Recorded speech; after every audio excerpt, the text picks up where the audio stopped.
We are live. So Yay.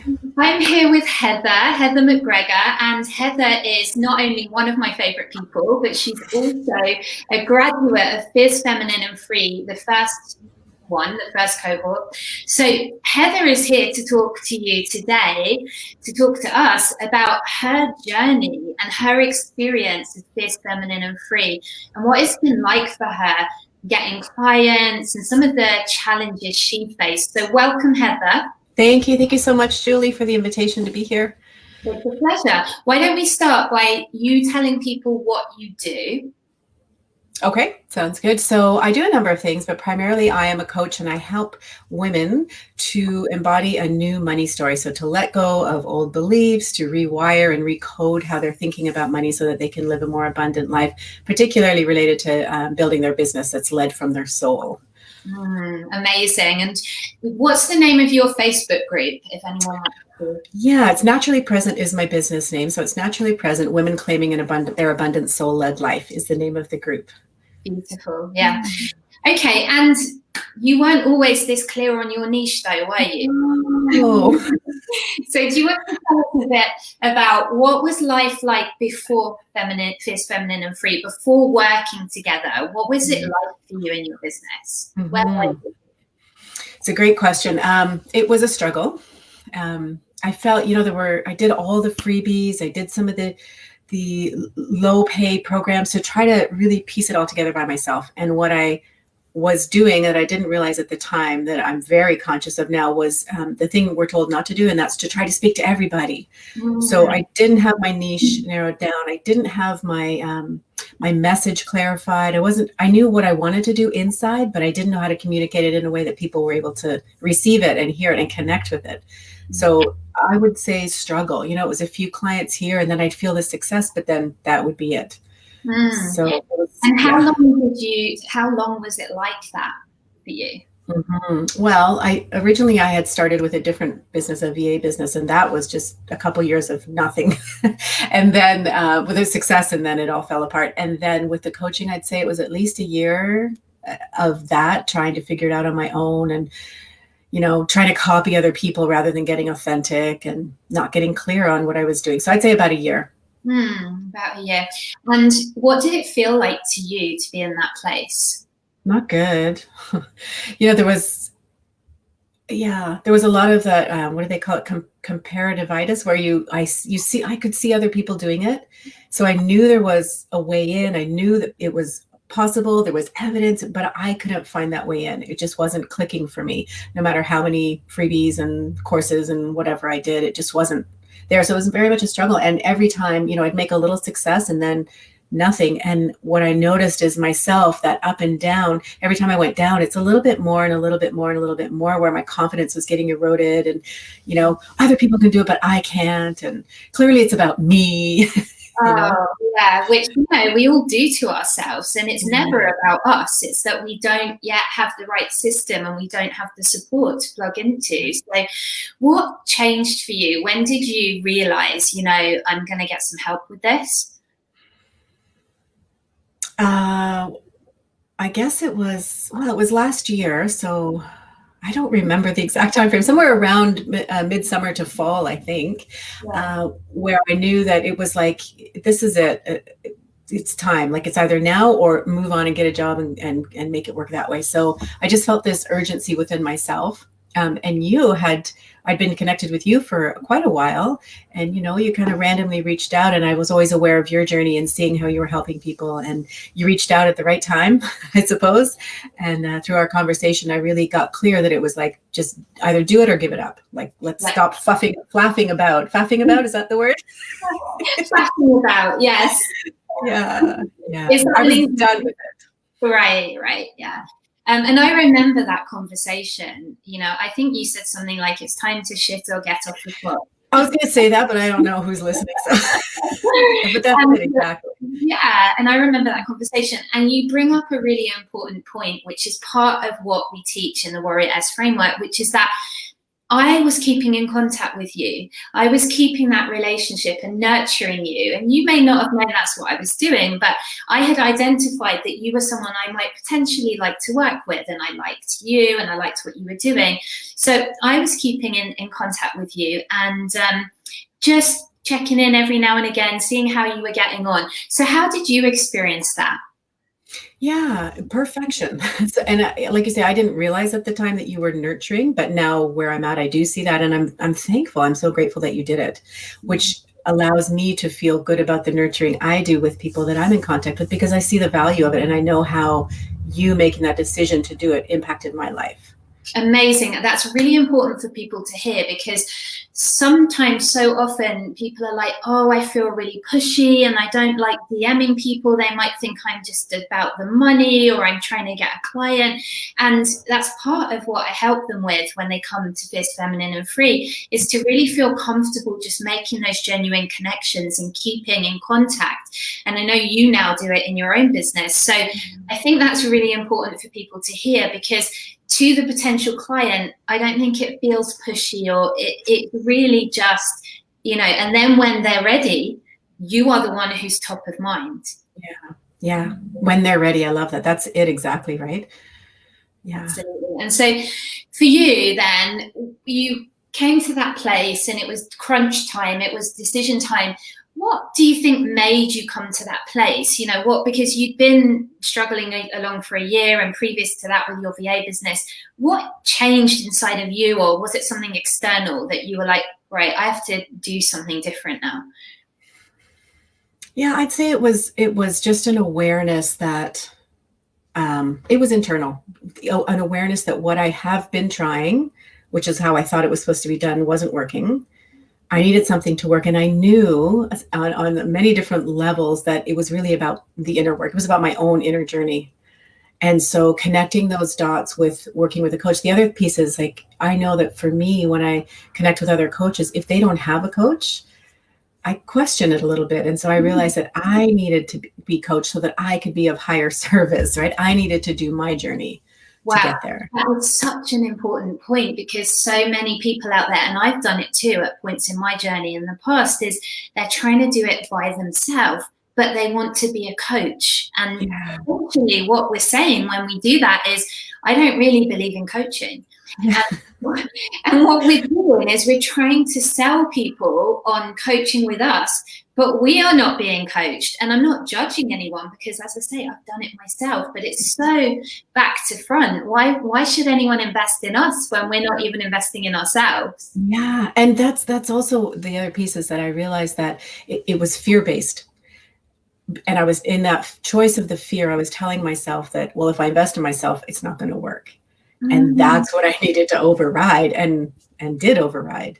Yeah, but it took some bravery, because though that fear is so deep and it has its claws in people. And I can remember some of the previous conversations we had, and I remember you saying to me, I'd really like to work with you, Julie, and I'm just going to get a client first. Yes. So speak about that. What was that about? Yeah, it was about needing the situation or the outside to prove to me I could do it, where it actually needed to come the other direction. Right. And that is such an important point, I think, because so often, because I do believe that when someone says that, they're not trusting themselves, because if they knew, right, when I do this, I'm going to make it work, I'm going to get clients, there would be no hesitation.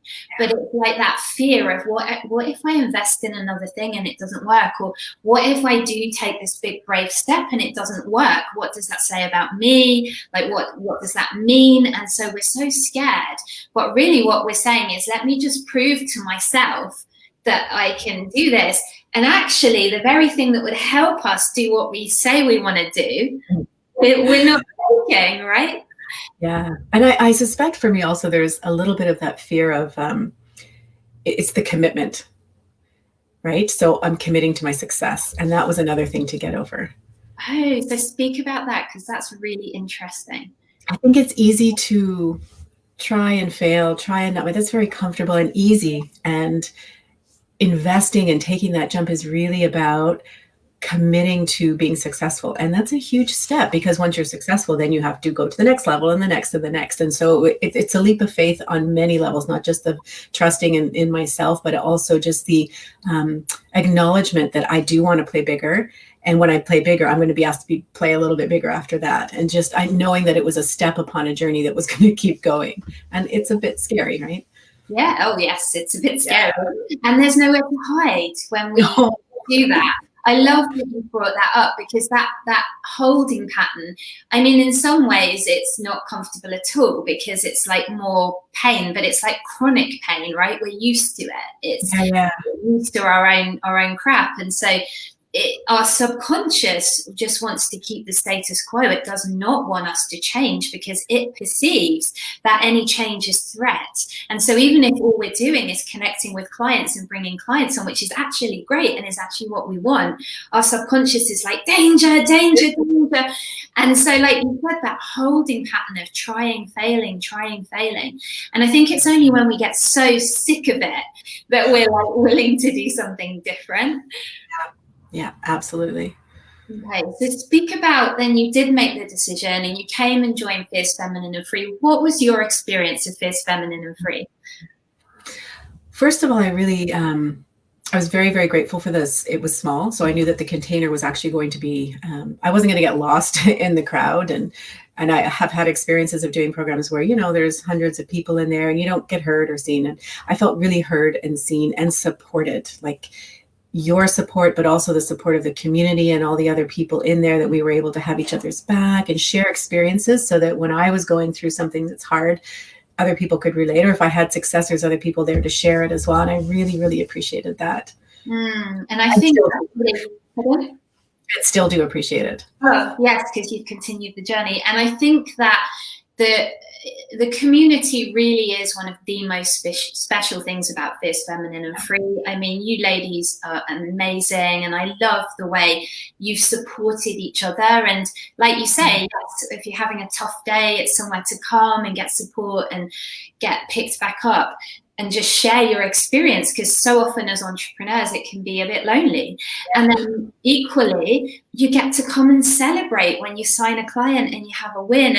And we'll get to that with you, because you got some amazing results, particularly just before Christmas.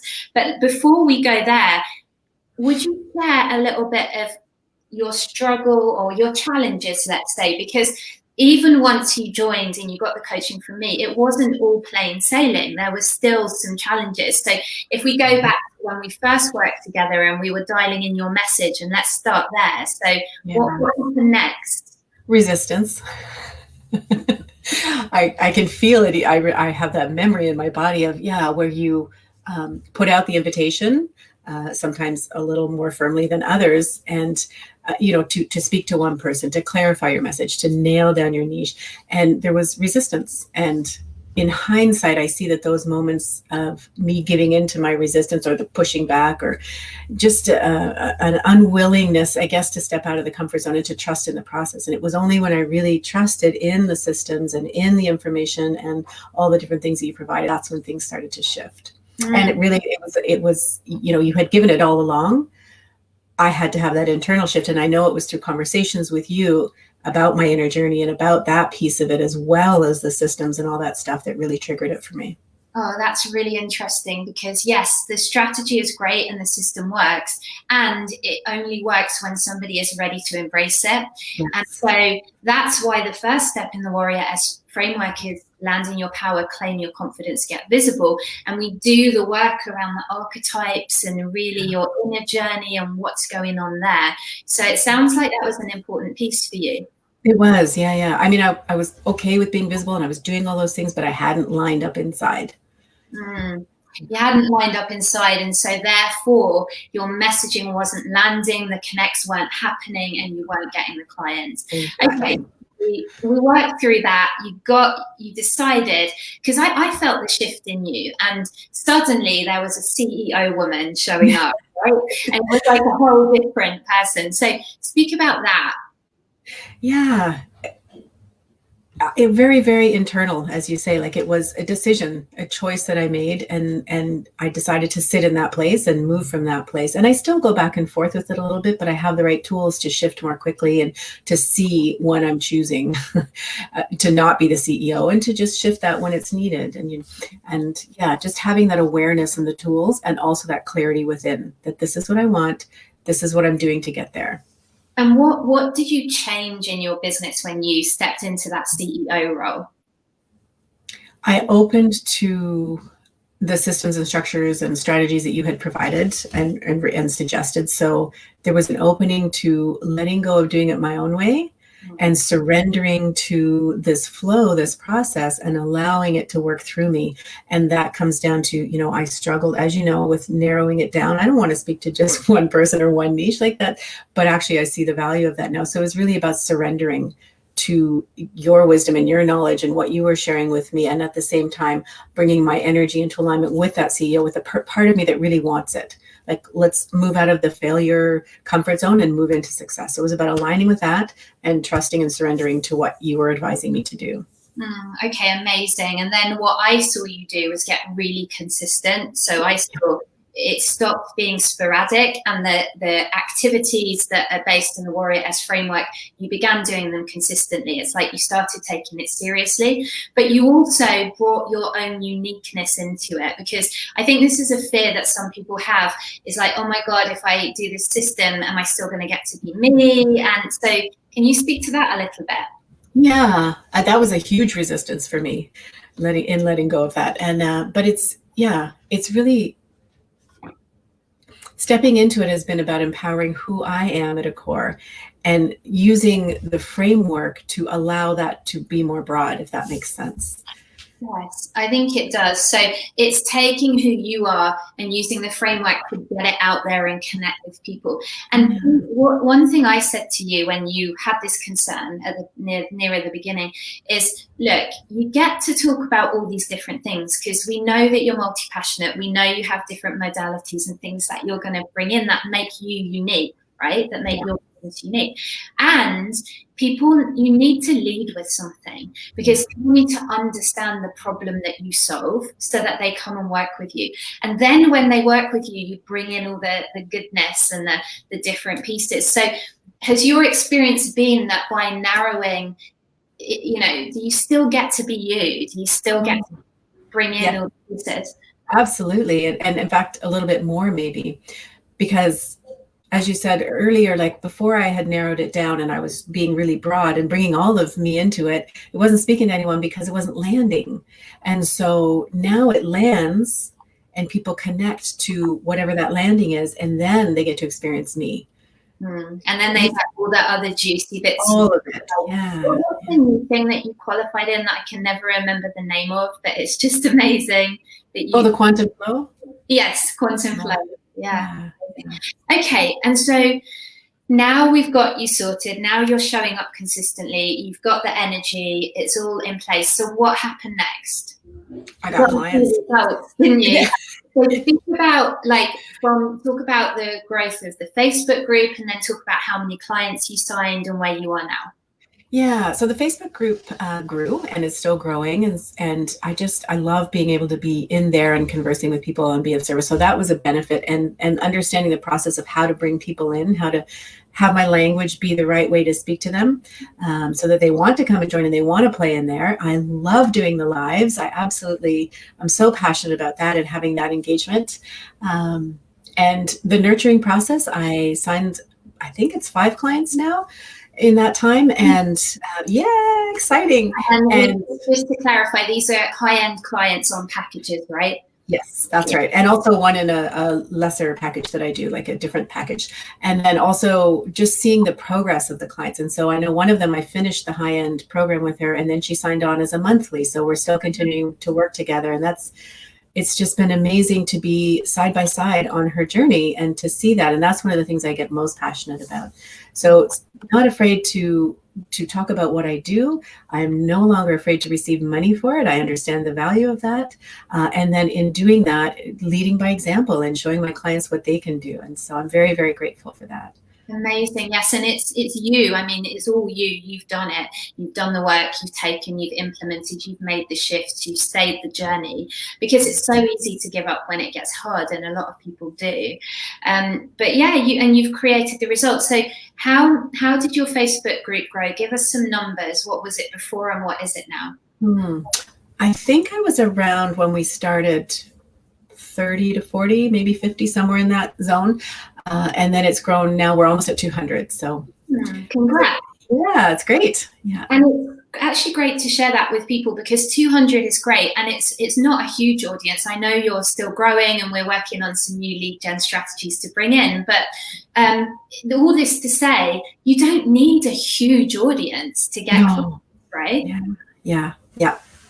And just being able to the nurture process through that, like they come into the group and then I get to know them and feel them, and it's clear that this person is probably not someone I'm going to work with, and this is someone that I would like to work with. And it's just been an amazing organic process, that piece. I love it. It is so fun, that relationship building with people. And part of the Warrior S framework is then capturing those leads, those names, and reaching out to them. And we have a way of doing that. But so often I think people think they can do all this in their head rather than what would you say to that? No, you can't do it in your head. You got to have the system, the spreadsheet, or whatever it is. For me, the spreadsheet is gold, and it informs a lot of my day. Yeah, absolutely. And would you say that the Warrior S framework is simple to follow? Yeah, simple, but yet very deep. I mean, but it's very simple and clear cut, and it's boom, boom, boom. And that piece has been good, because I know for me also that I love to coach. Like, that's what I'm passionate about, but you still have to run a business. And so it's very systematic in a sense, and yet there's a freedom to be myself within the systems, and that part I love. But yeah, it's very simple. Amazing. So what would you say to anyone that's considering joining Fierce Feminine and Free, and they're on the fence, they've got some doubts, because doubts are really normal? What would you say to them? Do it. It's incredible value. What you get for it is incredible, in the sense that you've created this beautiful container where people can really go deep together, and you provide so much value. And it's worth it, but it's also that internal commitment to yourself. Like, if this is what you want, then just want it and go for it. So many people hold themselves back for so long, and it's really heartbreaking, because they're sort of saying that they want this thing, but their actions are not aligning with what they say they want, and they're not willing to invest. That again, I think we've all been there at some point, but it is making that internal decision that, yeah, I claim this for myself. I'm going to make my trust bigger than my fear, right? Yeah, so often the fear is overriding, and that's what prevents people moving forward. Okay, so where next for you? What are you creating next? So continuing to bring on one-to-one clients. I'm also COVID dependent, but working on some retreats. So I do have a goal to run a minimum of 2 retreats per year. I have a beautiful location picked out. Can't wait to do that. Speaking engagements. I've actually just booked another one this morning. So continuing to speak and continuing to grow the group and just engage with people. Like, that's really what it's about for me. Amazing. It sounds good. And I just know your retreats are going to be a beautiful experience. Okay, well, thank you for coming on and sharing. Any final words, anything else you would like to add? Just that, it's now. Like, stop waiting. I wish I hadn't waited, as in hindsight, as long. I mean, I got valuable lessons from the waiting and learned a lot about myself. But in hindsight, like, if it's in you, you just go for it. Don't let fear stand in the way. Jump in. Amazing. Thank you, Heather. And remind people where they can find you again, your group. Yep. So Naturally Present is my business. So I have the Naturally Present business page. The group is Naturally Present Women Claiming Their Abundant Soul-Led Life. I'm also on Instagram at Naturally Present. Okay, amazing. Thank you for being here today. I love supporting you, and I'm just so excited to see where you go next. Awesome. Thank you so much, Julie. Thank you for everything.